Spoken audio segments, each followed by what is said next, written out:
What's up everyone, and welcome back to another episode of Gamepass in Review. Today, we're taking a look at 12 Minutes, the highly anticipated indie game from a single developer, published by Annapurna, just launched onto Game Pass. It's pretty short, so people have already dropped their reviews. I'm going to go through my experience with the game, let you know whether I think it's worth checking out, and whether it lives up to my hype, really. So, jumping right into it, 12 Minutes is a top-down puzzle game. It's a point-and-click adventure game. You go around, you interact with the items, you combine items to try to solve puzzles. At the end of the day, this is a puzzle game, so if you don't like point-and-click adventures or games that rely heavily on puzzles, this is not a game for you. You can check this one off the list.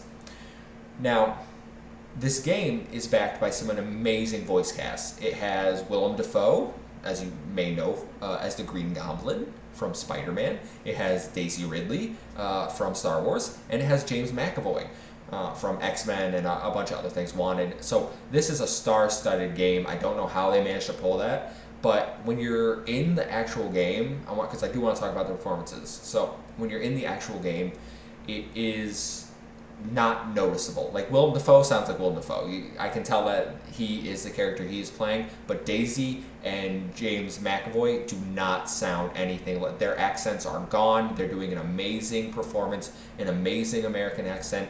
I really do think that the performances in this game stand out. Never was I like, oh my god, it's a bad delivery of a voice line or something didn't feel right. I think that they went into this full steam ahead, wholeheartedly, and gave really good performances all around. Now, my problem with 12 Minutes, because I do have a problem with it, is that it starts off really great. Like, you're introduced, you go through some loops, you're like, okay, this is fun, I'm figuring stuff out, I'm slowly getting, like, little bits and pieces of the story, figuring out, like, why is this happening? Why is this person coming to my home and hurting me? Why is he accusing my wife of murder? Finding different items, combining things. I know one thing that I thought was really cool was that, putting water in the cup and dissolving sleeping pills for a puzzle that you have to do, which is a big one. I'm not trying to spoil anything. That is a puzzle solve. So if that counts as a spoiler, I apologize. But in terms of that, I think it does a okay job. I just think the more you play, the less you like the game, the more obtuse puzzles become. And I know I've seen people being like, well, back in the day puzzles were way harder, they're really not that obtuse. I played for 3 to 4 hours, and I think that these puzzles are not intuitive. They're really obscure, like the location of some things that you have to point and click are very, why would I put my cursor down there? It's not easy to read even when it is over the cursor. So it's frustrating because you keep doing the loops and you're like, what am I doing wrong? You don't get any hints. The characters don't really drop much after a certain point. Like, I did have to look up a guide. 3 to 4 hours. I've seen people beat it in 5. Usually 6 or 7 is what I'm hearing. So I got close to the end. I didn't finish this game. It wasn't one I could see through. I looked up what happens. I played a good amount. I almost reached the end, so I felt pretty good about that. But I looked up what happens. The story twist, in my opinion, is out of left field, is very weird. I'm not sure what route they were going down with this story when they wrote it. It's interesting. It's certainly something that I think people should experience from a storytelling perspective. I think is phenomenal. I just don't think 12 Minutes nailed the execution. I think I know I've been ragging on a little bit, but 12 Minutes is not a bad game, and I'm gonna say that up front. It's not a bad game. It's a very good game that is very hard to finish. It is a very good game that is frustrating.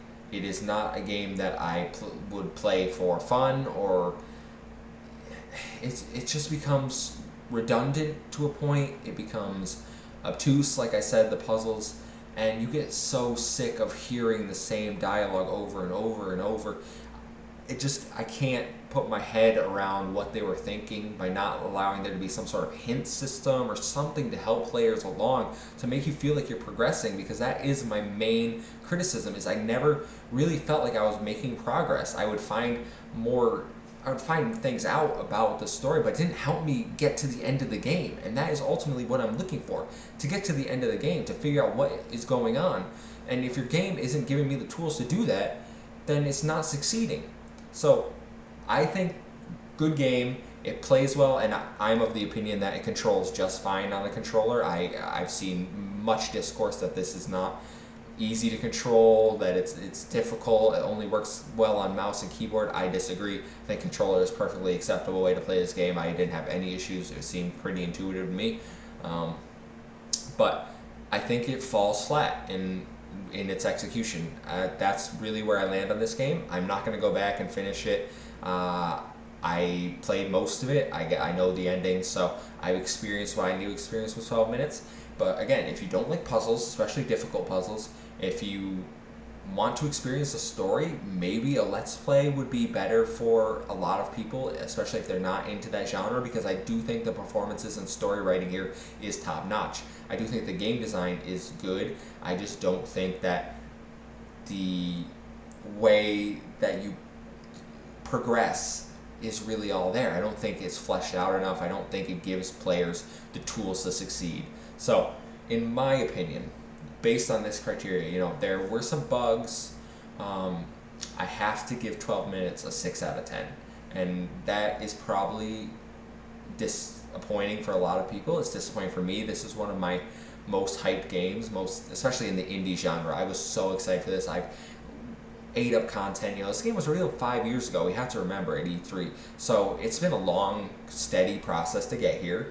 And we did get the product that was promised. It just didn't live up to my expectations and what I thought it would be, what I know it could be.